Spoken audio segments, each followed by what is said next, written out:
Go beeletsa mo thutong ya ngwana ke leano la paka e telele mme go tshwanetswe ga dira go sa le gale. Baitseanape ba re go beeletsa mo thutong ya ngwana go tshwanetse ga simolola fela ga a tsalwa gore dipeeletso e nne tse di namatsang.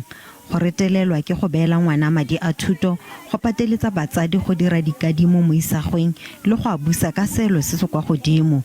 Bontsi ba baithuti ba retelelwa ke go fetsa dithuto tsa bona kwa ditheong tse dikgolwana ka ntlha fa batsadi ba retelelwa ke go duela. If you can start, for example, investing or saving when a child is born, and you invest for their tertiary education, let's say college or university, if you put away that money every month, you only actually have to invest half of the money that you need to fund that tertiary education. Your investment returns will take care of the rest. Baitseanape ba tsa matlole ba re go tlhokega bonnye diranta di le milione le halofo go neela ngwana dithuto go tloga kwa sekolong se se potlana go fitlha kwa yunibesithi. Kwa sekolong sa poraefete madi ao a ka nna diranta di le dimilione tse 3. Gape ba re o tshwanetse go beeletsa mo dithutong tse di ka dirang gore madi a nne le morokotso o bonalang gona le go a boloka kwa bankeng kgotsa go tsaya policy ya thuto.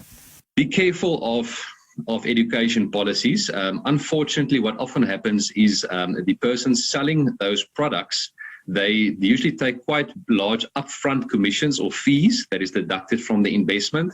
And sadly, a lot of those investments are not tracked over time. So they become irrelevant. And as you say, then you get to that time and it's not nearly what you expected. Puso e dirisa mekgwa e rileng go tlhopha bao ba tshwanetseng ke madi a NSFAS.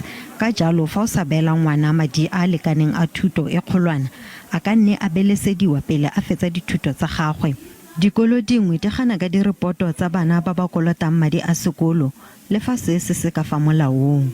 Some of these policies of about 300 Rand or 500 Rand a month is actually just enough to pay for stationery or perhaps maybe a deposit for a tuition fee. So it requires a bit of creativity to be able to save if you are going to be financing your child's education, because not all children perhaps will qualify for NSFAS financial support.